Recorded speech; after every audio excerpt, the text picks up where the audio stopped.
الله الرحمن الرحیم نحمده ونصلی ونسلم علی رسوله الکریم اما بعد۔ محموس کے قواعد اور قوانین میں سے یسأل اور قد افلح کا قانون۔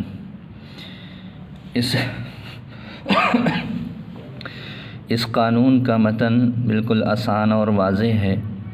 کہ جہاں کہیں کسی کلمہ میں ایک حمزہ متحرک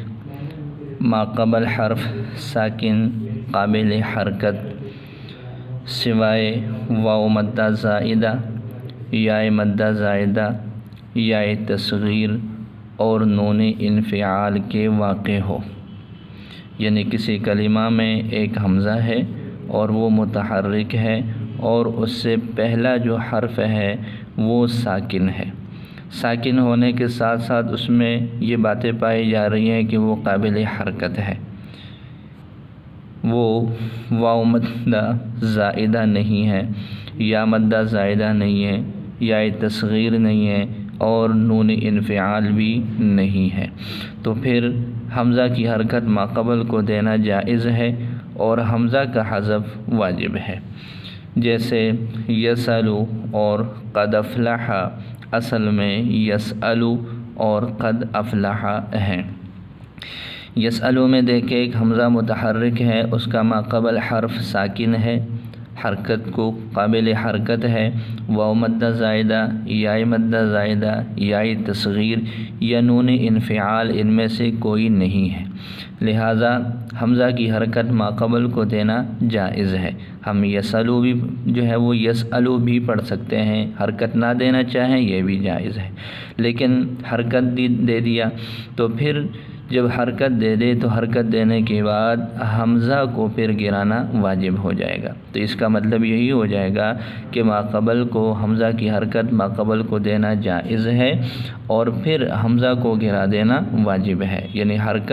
حمزہ کی حرکت ماقبل کو نہ دے تو حمزہ کی حرکت بھی باقی، حمزہ بھی باقی، لیکن جب حمزہ کی حرکت ماقبل کو دے دے اور حمزہ کو ساکن کر دے تو پھر اس حمزہ کا حذف کرنا واجب ہو جائے گا۔ اسی طرح قد افلح ہے کہ حمزہ متحرک ہے، اس کا ماقبل حرف ساکن ہے، قابل حرکت ہے، واو مدہ زائدہ یا مدہ زائدہ یا تصغیر یا نون انفعال نہیں ہے، تو پھر یہ صورتیں جو ہے وہ جائز ہو جائیں گی اور یہ قاعدہ جاری ہو جائے گا۔ اس کے شرائط کو اگر ہم دیکھیں تو سب سے پہلے یہ ہے کہ کسی کلمہ میں ایک حمزہ ہو، دوسری شرط یہ ہے کہ وہ حمزہ متحرک ہو، تیسری شرط یہ ہے کہ اس کا ماقبل جو حرف ہے وہ ساکن ہو، ماقبل والا حرف ساکن ہے، 4 نمبر پر شرط یہ ہے کہ ماقبل کا جو حرف ہے وہ قابل حرکت ہو، 5 نمبر پر یہ ہے کہ وہ ماقبل کا حرف جو ہے وہ قابل حرکت ہو، ساکن ہو، اس کے ساتھ یہ ہے کہ وہ واو مدہ زائدہ نہ ہو، 6 نمبر پر یہ ہے کہ وہ یا مدہ زائدہ نہ ہو، اور اسی طرح 7ویں نمبر پر یہ ہے کہ جی وہ یا تصغیر بھی نہ ہو، تصغیر کرتے ہیں کسی کلمہ کیا کو مصغر بناتے ہیں، اس کے اپنے قوانین ہیں، ضابطے ہیں، اور 8 نمبر پر شرط یہ ہے کہ ماقبل کا جو حرف ساکن ہے وہ انفعال کا نون بھی نہ ہو، نون انفعال نہ ہو،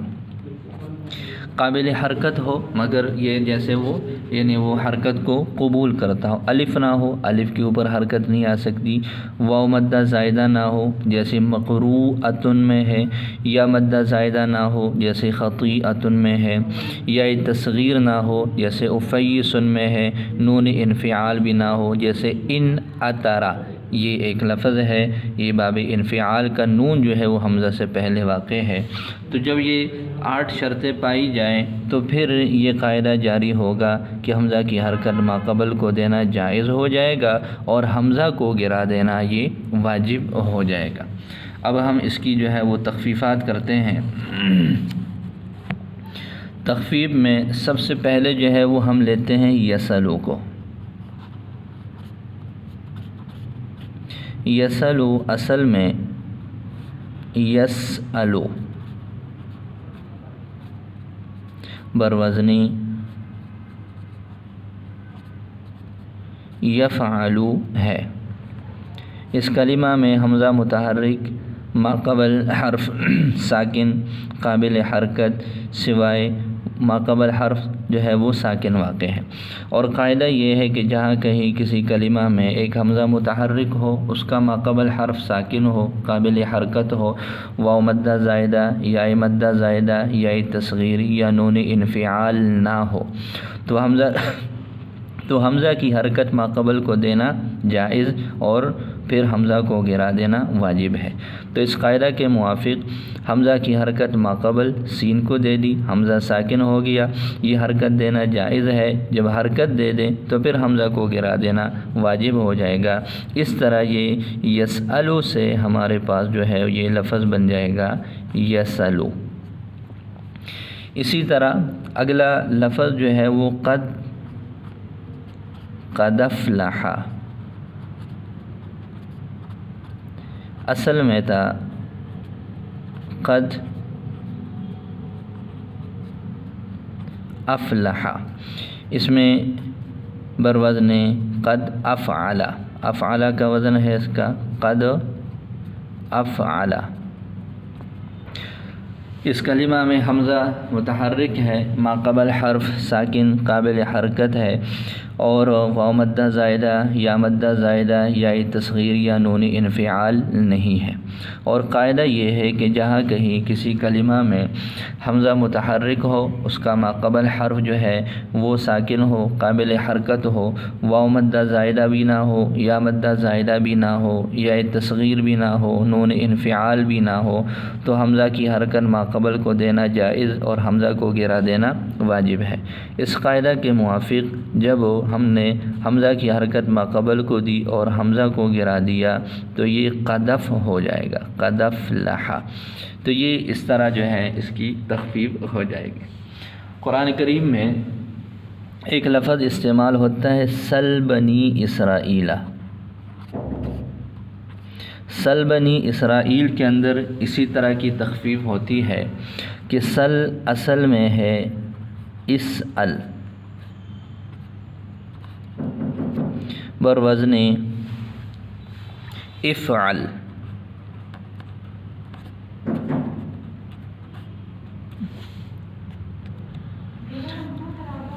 اسأل اصل میں افعل ہے۔